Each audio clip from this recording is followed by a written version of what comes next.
अरबाब, एक नया कानून पास हो गया है, सिंध असेंबली से तो नहीं हुआ, हाँ। लेकिन वफाक ने कानून पास किया है। आप जो ये गौर कर देखते हैं ना, उन पे पाबंदी लग गई। अब गौरना जुर्म बन गया है। तो सीधी बात गौर कर देखना नहीं, घूरना, दोनों में फर्क है। गौरना नहीं, घूरना, घूरना। मैं वही बता, गौर करके देखना, बार बार देखना। भाई आप मुझे एक ही लड़की को 10 दफा देखना, होटल पे बार बार मुझे क्यों कह रहे हो? मैं ही हूँ क्या? सारा मैं ही देखता हूँ। नहीं, घूरना भी जुल्म, आप देख भी नहीं सकते। बात ही ये बताओ। ये मर्दों के हुकूक देखो एक सवाल मुझसे हुआ है, भाई किसने ले लिया? यही तो मुसीबत है। घूरना असल में नेगेटिव में भी आता है, उसी बात पॉजिटिव में भी आ सकता है, लेकिन ज्यादातर नेगेटिव में आता है। खासतौर पर किसी खातून को घूर कर देखना, घूरने से मुराद ये है कि आपकी नीयत में कुछ है। मेरी बात सुनो ना, क्या पता पूरी मेरी बात सुनो दो ना। अरे जवाब अरबाब को देना है यार, जवाब नहीं। अरबाब तो अरबाब में लगा हुआ करोगे। अरबाब का बड़ा तो सुनो ना, अरबाब का टॉपिक है ये। क्या पता वो घूर कर अरबाब पहचानने की कोशिश कर रहा हो कि कहीं ये मेरी बहन तो नहीं है। अरे भाई वो एक अलग, मगर बात ये कि मर्द घूरे खातून को तो सजा, और खातून जब घूर के देखे फिर तो मोहब्बत। यार कासिम, ये कौन सा कानून है भाई? खातून घूर कर यूं देखे तो ये हुआ खैर, हम घूर कर देखे तो सजा, ये वाला मामला नहीं चलेगा। आज मैं पढ़ रहा था, मुझे अकरम की मालकन का जो है वो एक मैसेज आया हुआ था सुबह। वो बड़ी एक्टिव होती है, शर्मिला फारूकी साहब, वो एमएनए है, वो बड़ी, मैंने उसकी अपनी हैसियत है यार। वो बड़ी जो है वो एक्टिव, तुम्हारी मालकन बड़ी एक्टिविस्ट, तुम्हारी मालकन भी है ना पार्टी की अच्छी तरह। उन्होंने आज सुबह उस बिल की कॉपी मुझे भेजी हुई थी, और वो उसमें जो सारी चीजें थी वो मैं पढ़ रहा था। तो फिर मैंने उनसे पूछा भी कि क्या इसकी सजा सिर्फ मर्द भुगतेंगे? उन्होंने कहा नहीं, अगर कोई औरत मर्द को घूर रही है तो उससे भी सजा मिलेगी, जिम्मेदार वो भी है। यार एक बात है, मैं अरबाब को बोलने दो यार, झगड़ा हो जाएगा यार, खुदा को ये तो सब अरबाब पे फोकस क्यों कर रहे हैं? बात सुनो, इसीलिए कि मुस्तकबिल में या हाल में कहीं भी विक्टिम में भी हो सकता हूँ, इसलिए आप पहले से तैयारी नहीं हो। नहीं, मतलब ऐलान करो कि विक्टिम मैं हूँ मगर छुपा हुआ। अच्छा, तो मतलब यूं है कि भाई बात ये कि ये कानून पे अमल दरामद नहीं होगा। कैसे? वो हो ही नहीं सकता ना। वो इसीलिए कि यही बात जो है ना पूछी है, वो जो हमारी सेनेटर है ना बलवा शाह,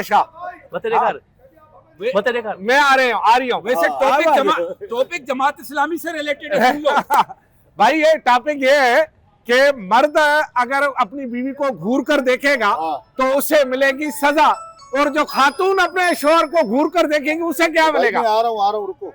है भाई, अगर शोहर अपनी बीवी को घूर कर देखेगा तो उसे मिलेगी सजा, और जो असल में घूर कर देखे, असल में अरबाब को तजुर्बा है, अरबाब को तजुर्बा है।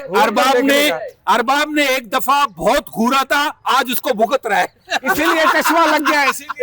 एक सवाल शबीर भाई, आप दोनों से इधर थे, एक सवाल जवाब। हाफिज हमदुल्ला ने कहा है कि अगर मुझे ज्यादा गुस्सा आ गया तो मैं 16 साल की बच्ची से शादी कर दूंगा। आप समझते हैं कि इस तरह ये कवानीन नाफिज करवाना या रोकना अमल ये दुरुस्त है? करो।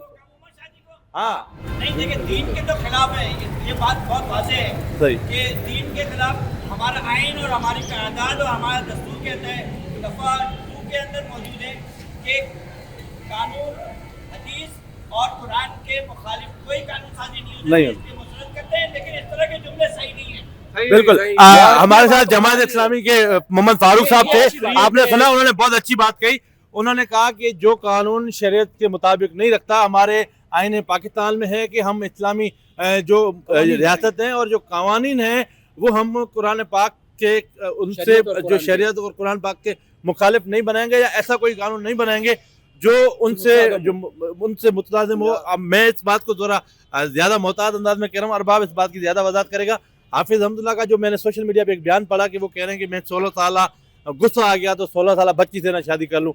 अरबाब साहब, ये रियासत को इस सतह का चैलेंज करना आप समझते हैं? देखें, मोहम्मद फारूक साहब हैं, उन्होंने इंतहाई मुनासिब बात की, जमात इस्लामी का मौक़िफ़ है, मुनासिब मौक़िफ़ है, लेकिन वो इस तरह की बयानबाजी करना, इस तरह का मौक़िफ़ अपनाना, फिर अकरम भी इस पे ज्यादा बात करेंगे। पहले देखो बात ये उसको गुस्सा आ गया तो ये करेगा, और किसी और को गुस्सा आ गया किसको नाम लो। भाई अगर किसी का किसको? हाफिज पर दिल आ गया और उसको गुस्सा आ गया, हाफिज उसको 16 साल का लड़का समझ जाए, तो गुस्सा तो किसी को भी आ लेकिन सकता है यार। ये अरबाब, नहीं हो सकता कि आप मैं थोड़ा इस पे बात करूं। देखो हाँ। हम जिस ममलिकत में, जिस रियासत में रह रहे हैं, देखो उसका एक पूरा स्ट्रक्चर है, ठीक है। बदकिस्मती ये है कि कुछ खवातीन जो पहले कहती थी ना कि मेरा जिस्म मेरी मर्जी, मतलब उस टाइप की उसमें क्या फर्क खवातीन है? अपने नजरियात, सुने ना मेरी बात सुनिए नहीं, अकरम, ये देखो मेरी बात करने, मुझे बात करने दो। जो कहती है कि मेरा जिस्म मेरी मर्जी, सुनो मेरी बात, ये इसका तो भाई ये चीज, अरे भाई तो मैं, उसकी मर्जी कैसी होगी यार? वो कहती है ये नारा है भाई, तो सही कह रहे ये हो। नारा क्यों सही कह रही है भाई? खातून की जिस्म तो की उसके मर्जी शोर का जिस्म नहीं है जो निकाह करता है, वो तो शोर के जो साथ उसके अखराजात उठाता है उसका भाई, जिस्म नहीं है। क्यों? बच्चों का जिस्म नहीं है जो जो दूध पीते हैं उससे। बात क्या कर रहे हो यार? मेरा जिस्म मेरी मर्जी। उसकी जिस्म भाई है, देखो, उसकी मर्जी है। मेरी बात सुनो, आप मुसलमान हो, आप मुसलमान हो, आपके मजहब ने आपका एक दायरा मुकर्रर किया हुआ क्या है, दायरा है? उस दायरे से बाहर नहीं निकल क्या सकते। वो गुलाम है? दायरा यही है, खातून को आपने शादी दायरा कर- यही है कि वो गुलाम है, उसको वो कहो कि औरत उठो, जिसको वो इस्लाम ने उठेगी, हुकूक उठेगी, दिए, सुनो मेरी वो बात, उठेगी, उसको वो कहो बैठो, औरत वो जिसको बैठेगी। इस्लाम ने हुकूक नहीं, दिए, नहीं, ये- वो माँ भी है, यार, वो इस्लाम बहन को- भी है, इस्लाम को वो गलत बीवी भी इस्तेमाल है, कर रहे हो आप लोग। वो उसको सारे फराइज अपने अंजाम फराइज करने यही है। ये नहीं है कि अजीबो गरीब यार मतलब किस किस्म के कवानीन अमीर कौमी असेंबली पास कर रही है, किस किस्म के, अब मैं मुझे किस बात किस्म के कवानीन पास हो रहे हैं भाई। मैं तो इस कवानीन पे बात कर रहा हूँ कि ये किस किस्म की मस्करियां हो रही है। असेंबली, कौमी असेंबली क्या इस चीज के लिए? अच्छा दूसरी बात मुझे ये बताओ यार, कितने कवानीन मौजूद नहीं है हमारे पास? हर चीज के कानून मौजूद हैं। असल मसला मुल्क का क्या है? इम्प्लीमेंटेशन। आपके यहाँ किसी भी कानून पर अमल दरामद नहीं होता अकरम, डंडा उठता है तो अमल करते हो। अभी खाली आप ट्रैफिक सही को कह रहे देखो हो, मैं इस कराची बात से में, मुत्तफिक हूं जो आपसे। आपने नहीं सुनो, इम्प्लीमेंट नहीं होता। ये औरतों के तहफ़्फ़ुज़ के लिए बाकायदा कवानीन पहले से मौजूद है। अब अजीब गरीब चुटकुले कि कोई घूर के देख लिया तो ये हो जाएगा, उसने रास्ते में आ गया तो ये हो जाएगा। मैं बात अबे करूं? भाई ये इस तरह की मैं बात कर लूं? मस्करियां बंद होनी चाहिए, मस्करियां बंद होनी चाहिए। मेरा जैसा मेरी मर्जी पे मेरा भी एतराज है। मैं इस हाँ। चीज के हक में हूँ, हर किसी को अपनी आजादी आजादी होनी चाहिए। देखो बिल्कुल। आप इंडोनेशिया जाओ, दुनिया का सबसे बड़ा मुस्लिम इस्लामी आबादी मुल्क का है। मुल्क है, लेकिन दुनिया की सबसे ज्यादा आजादी वहाँ है। वहाँ के मुख्तलिफ क्लब में सारे अरब आपको कंट्रीज बच्चे देख लो। लड़के भी मिलेंगे, लेकिन आपको अरब बिकनी में कंट्रीज लोग देख भी लो मिलेंगे। यार। हर किसी की अपनी मैं आजादी है यार। संजय, आप पूरा अरब जो ममालिक हैं वो इस तरफ जा रहे हैं यार।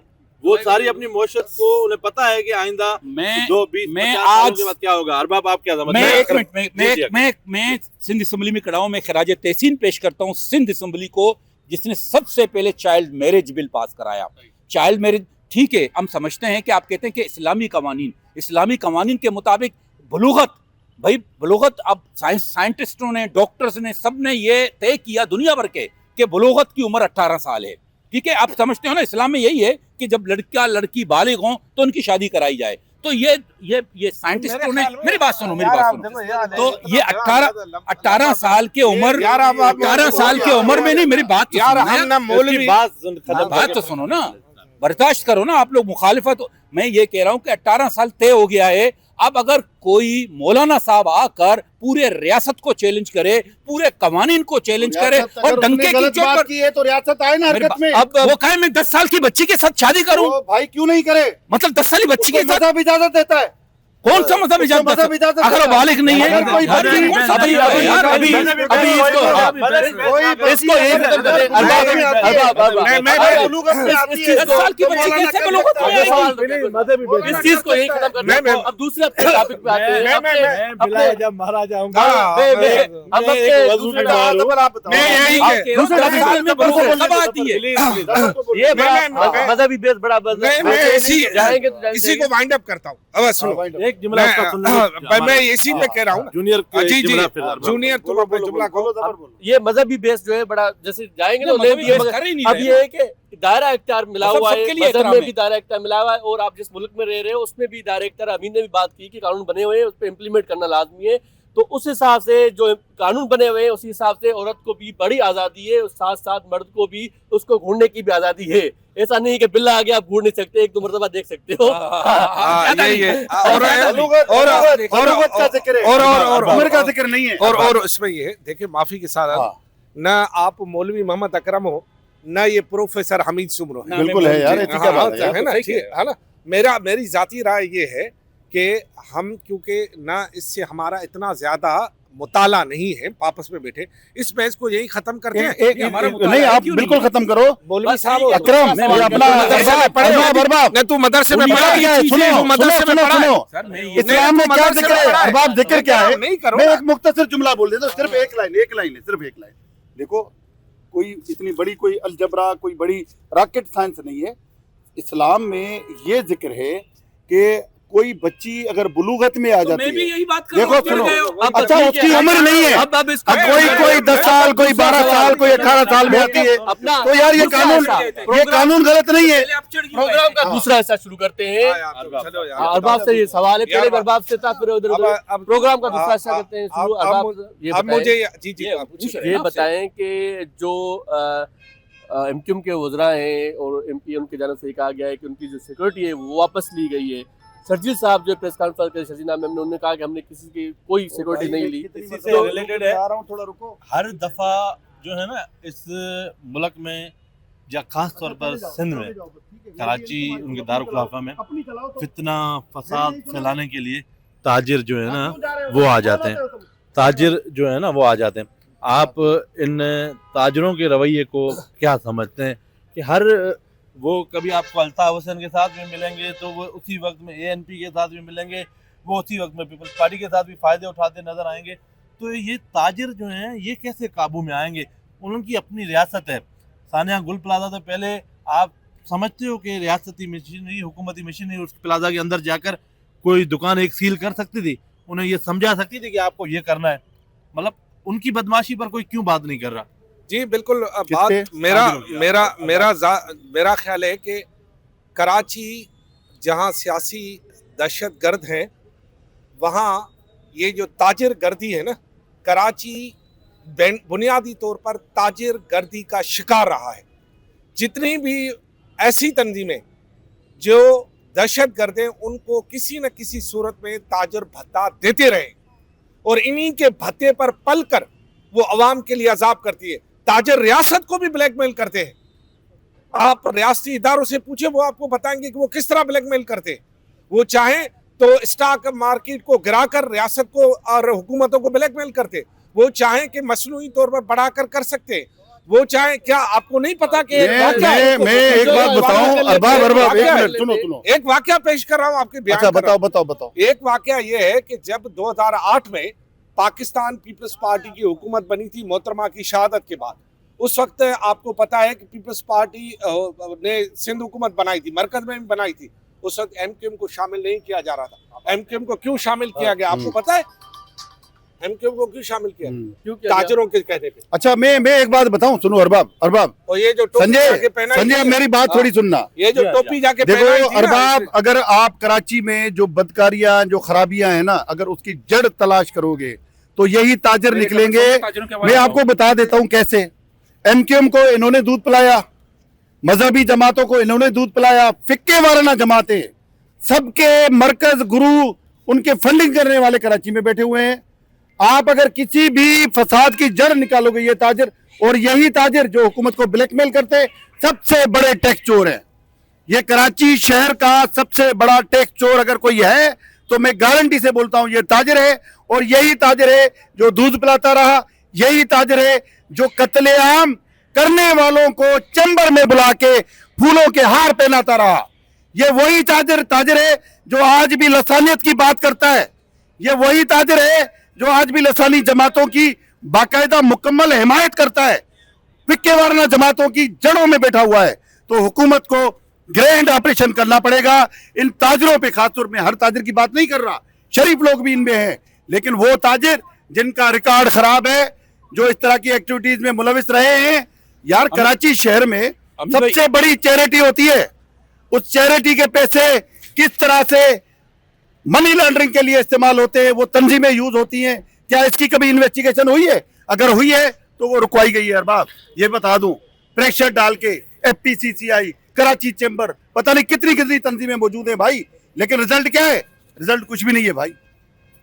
मैं ताजरों के हवाले से एंडोर्स करूंगा अरबाब की बातों को और अमीद भाई की बातों को बिल्कुल आप 100% दुरुस्त कह रहे हो। ताजरों के बारे, खासतौर पर कराची के ताजरों के बारे में जो आप लोगों ने बातें की हैं, मैं बिल्कुल उस पर इत्तेफाक करता हूं। लेकिन आखिरी बात जो आपने की ना, ग्रैंड ऑपरेशन, वो आपने नामुमकिन सी बात की है, क्योंकि इन ताजरों का ताल्लुक भी जिनके साथ है जो हमारी हुकूमतों को चलाते हैं, उनके साथ वो बराह रास्त नहीं है। वाइट करने वाला जी बिल्कुल, वो उनके साथ बराह रास्त हैं। और इन्हीं सारी जो बातें इन्होंने की हैं, मैं समझता हूँ कि कराची को जो अदम इस्तेहकाम जो पैदा किया है वो इन ताजरों की वजह से हुआ है। आप जितने भी कवानीन ताजरों से मुताल्लिक बनते हैं, इस असम्बली से मंजूर होते हैं या एकामात आते हैं हुकूमती तरफ से, कभी भी उन पर अमल दरामद नहीं होता है और आज भी ये नहीं होगा। इसीलिए मैं कहता हूं कि फिलहाल तो कोई ऐसे आसार हमें नजर नहीं आ रहे हैं। जिस तरह हमारे एक सीनियर सहाफी ने कहा था कि कराची अनमैनेजेबल है, कराची अब अनमैनेजेबल है। अच्छा, इसमें खास बात जो है ना, मैं आपको बताऊं, खास बात ये कि मुंह काला तो है बिल्डिंग कंट्रोल अथॉरिटी का, मान लिया, बिल्कुल है, ठीक है, बिल्कुल है। वो 4 रुपए लेकर 16 या जो मंजूरी देते, भाई ये जो बिल्डर हैं इनका कोई कसूर नहीं है। ओह, ये भी जी, बड़ी मैं माफिया। कहता हूं जितना कराची वालों को बिल्डरों ने लूटा है, इतना तो किसी डकैत ने नहीं लूटा है। एक मना जो है ना, वो रेत के फ्लैट बनाकर आप चांदी और सोने के पैसे लोगों से लेते हैं। उसकी बात सुनो, क्या वो उन पर कोई कानून नहीं आता कि अबे ये हराम तो तू खा रहा है, कि एक हरामी आदमी से जोड़कर जिसको तो अल्लाह ने मार दिया बिल्डिंग कंट्रोल अथॉरिटी वालों को, वो पैसे लेकर आपको 16 मंजिला करता है, तो तू क्यों बना रहा है? आपको देखो हाल बताता हूँ मैं आपको ये बताता हूँ कि मैं जो कराची के अजला है ना, तमाम अजला में गया हूँ। ये मुझे एक टास्क मिला था, मैंने उस पर काम भी किया है। लियारी से लेके बिटायाबाद से लेके हदीद से लेके कोरंगी, कहीं भी जाओ आप नक्शा उठाओ, 60 गज का जो प्लाट है उस पे तो पहले एक ही जो स्टोरी सिंगल बनती है, इवन 80 गज पे सिंगल स्टोरी बनती है। मगर आप जाओ बिटायाबाद में 8 मंजिला इमारत बनी हुई है 60 गज पर, ये किसका कसूर है? बिल्कुल वो किसका कसूर? आप अगर आग लग जाए, खुदा ना खास्ता, एक ही सीढ़ी है उस पे, अल्लाह माफ करे कि किसी का फ्लैट में इंतकाल होता है, उसका लाश जो है नीचे लाना कितना मुसीबत होता है। आपकी सोच है वो ये सारे मिलकर बिल्डरों के साथ मिलकर ये एसपीसीए वाले ये बिल्डर किस मुंह से कह रहे हैं कि नहीं, यही बोलते हैं, किस मुंह से कहते हैं कराची को वफाक के हवाले करो? मुझे पता है, उनको ये भी नहीं पता कि मेरा काम हुआ है। यही बिल्डर आके बोलता है, बिल्डर बोलता है कि हुकूमत ने नाजायजी की, और उसका मटेरियल इतना खराब होता है संजय कि आप देखो सिर्फ बिलाग लगे होते हैं, कोई लोया सरिया इस्तेमाल नहीं करते। मैंने आंखों से जफर अब अरबाब देखो, लेकिन आखिरी बात हम अब बात आ रहे हैं, एक छोटी सी बात है, गुल प्लाजा के वाक़े की अगर सही तहकीकात हो ना, तो यहाँ पर भी फसाद की जड़ वही ताजिर ही निकलेंगे भाई। लेकिन यार कितनी तंजीमें हैं बताओ, छोटे ताजिर, मोटे ताजिर, आखिरी कराची चैम्बर, आपने चैम्बर, सुनो आपने बिल्डर, ये जो यूनियन वाला था, ये कौन था? ये भी ताजिर नुमाइंदा है भाई। कच्चा चट्टा खोल दिया आपने, ताजरों का खोल के रख दिया, ठीक है, सब बुराइयां। लेकिन आप मुझे बता दें, इनका इंतजामिया और सूबाई हुकूमत कहाँ है? वो सरपरस्त नहीं, एक बात है, देखो आप नहीं, हम कह रहे हैं मेरी बात सुनो, इसमें जिम्मेदार भी सूबाई हुकूमत है, उसमें जिम्मेदार भी इंतजामिया है। आंखों के सामने उनको ब्लैकमेल कर रहे हैं, उनके इदारों को पैसे लेते हैं, तो इसका मतलब है कि असल तो जिम्मेदार सूबाई हुकूमत है ना। हम तो कह रहे हैं सूबाई हुकूमत तो है, बिल्कुल जिम्मेदार है। सूबाई हुकूमत पैसे लेती है, हम कह रहे हैं ना। वो जिम्मेदार नहीं है, सूबाई हुकूमत जिम्मेदार है, बिल्डिंग कंट्रोल अथॉरिटी जिम्मेदार है। मेरी आंखों के नीचे अगर सब कुछ हो रहा है तो जिम्मेदार मैं हूँ। सिंध हुकूमत है, सिंध हुकूमत है, सिंध हुकूमत है।